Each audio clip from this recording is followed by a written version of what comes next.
आज हम class 9th का चैप्टर नंबर 1 पढ़ने वाले हैं, संख्या पद्धति। इसमें फर्स्ट टॉपिक है प्राकृत संख्याएं, जिन्हें कि हम नेचुरल नंबर बोलते हैं। जैसे कि 1 2 3 4 5 से लेकर एन तक यानी कि इन्फिनिटी तक जितना भी हम सोच सकते हैं, सारी संख्याएं प्राकृत संख्याएं होती हैं। जैसे कि हम कुछ भी संख्या सोच सकते हैं, जैसे कि 9471, 5933, ये सारी संख्या प्राकृत संख्याएं हैं। कोई भी डिजिट या संख्या जो पॉइंट में होगी या अपॉन में होगी, उसे हम प्राकृत संख्या नहीं कह सकते। और प्राकृत संख्याओं को एन से रिप्रेजेंट किया जाता है। सेकंड टॉपिक है पूर्ण संख्याएं, यानी कि होल नंबर। हम यदि प्राकृत संख्याओं में जीरो को और ऐड कर देते हैं तो जो सारी डिजिट मिलती हैं हमें, वो सारी डिजिट पूर्ण संख्या कहलाती हैं। जैसा कि हम जीरो से लेकर एन यानी इन्फिनिटी तक कोई भी डिजिट हो सकती है। 733, 9112, तो कोई भी संख्या जो जीरो से लेकर इन्फिनिटी तक है उसे हम पूर्ण संख्या कहते हैं। जैसे कि यहाँ दे रखा है हमने 1/10, 1.41। ये डिजिट पूर्ण संख्या नहीं है, क्योंकि ये पॉइंट में है और अपॉन में है। जो डिजिट पॉइंट में और अपॉन में है वो पूर्ण संख्या नहीं हो सकती हैं। पूर्ण संख्याओं को W से प्रकट किया जाता है। अब हमारा थर्ड टॉपिक है पूर्णांक, यानी कि इंटीजर्स। माइनस इन्फिनिटी से लेकर प्लस के इन्फिनिटी तक जो भी संख्या आती है वो सारी संख्याएं पूर्णांक कहलाती हैं। पर इसमें भी हम देख सकते हैं जैसे कि 0.74 है और 1/9 है, ऐसी संख्या नहीं हो सकती।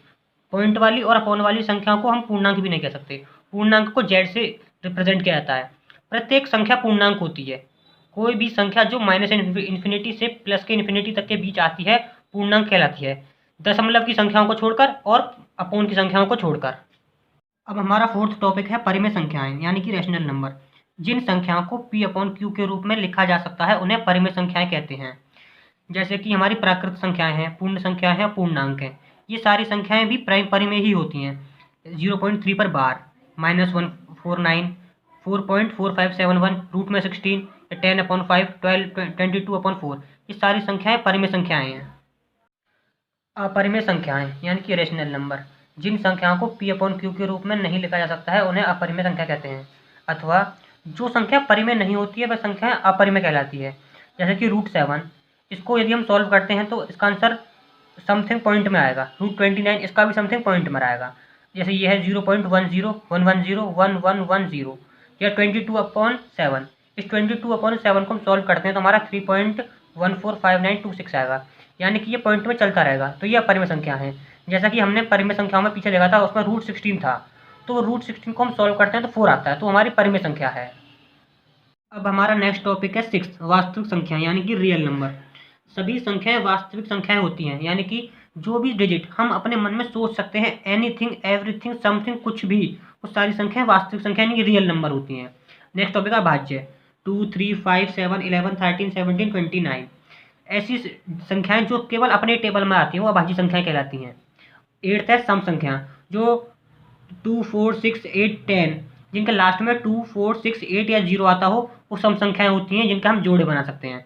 अब अगला टॉपिक है विषम संख्या, जैसे 1 3 5 7 9 11, जो डिजिट 2 से डिवाइड नहीं हो सकती हैं या जिनके जोड़े नहीं बनाए जा सकते हैं, उन्हें हम विषम संख्याएं कहते हैं।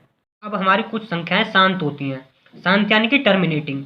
टर्मिनेटिंग मीन्स कि हम पॉइंट के बाद जो भी संख्याएं आ रही हैं उसे टर्मिनेट कर सकते हैं। जैसे कि 0.5 है तो हम इसको 5/10 लिख सकते हैं, तो इस प्रकार हमने पॉइंट को टर्मिनेट कर दिया। 4.7471 है, इसे हम टर्मिनेट कर सकते हैं 4.7471/10,000 करके। उसी प्रकार इसे इसलिए हम बोलते हैं शांत संख्याएं ये। अब नेक्स्ट टॉपिक है अशांत आवर्ती, यानी कि non terminating recurring. Non terminating मतलब जिसके हम पॉइंट के बाद हम की संख्याओं को टर्मिनेट ना कर सके। जैसे कि 0.3333 चलता जा रहा है, ये सारा चलता जा रहा है, ये चलता रहेगा इन्फिनिटी तक, हमें पता नहीं कब तक चलेगा। इसीलिए इसके अपॉन में हम 10,000 या लाख या 10 लाख करोड़ कुछ नहीं लिख सकते। उसी प्रकार इसे भी हम टर्मिनेट नहीं कर सकते। रिकरिंग मतलब एक पैटर्न बनता है, बार बार आना। ये 3 बार बार आ रहा है। जैसे कि यहाँ देखते हैं 1.4143 4143 4143, यानी कि ये बार बार चलता रहेगा। 1.4143 चलता रहेगा, ये 4143। इसे हम ऐसे भी लिख सकते हैं 1.4143 इस सारे पर बार। अब नेक्स्ट टॉपिक आता है अशांत अनावर्ती, यानी कि non terminating non recurring. Non terminating मतलब मैंने अभी आपको बताया, और नॉन रिकरिंग का मतलब बार बार नहीं आना, यानी कोई पैटर्न नहीं होना। जैसे कि √2 है, √2 को हम सॉल्व करते हैं तो 1.41421356 आ रहा है और आगे चलता ही रहेगा ये। तो ना तो इसमें हम पॉइंट को टर्मिनेट कर सकते हैं और ना ही इसमें कोई पैटर्न दिखाई दे रहा है हमें। ऐसे ही हम पाई को देखते हैं, पाई की वैल्यू होती है 22/7। इसे हम सॉल्व करते हैं तो हमारा ये आ रहा है 3.1415926 और चलता रहेगा। इसे हम ना तो हम इसे पॉइंट में टर्मिनेट कर सकते हैं और ना ही इसमें कोई पैटर्न देख रहा है जिससे हम इसे रिकरिंग बोले, ये नॉन रिकरिंग है। अब हम एक बात और देखते हैं, शांत और अशांत आवर्ती, ये दोनों जो संख्याएं हैं ये हमारी परिमेय होती हैं, लेकिन अशांत अनावर्ती ये हमारी अपरिमेय होती हैं। अशांत को हम अनवसानी भी कहते हैं।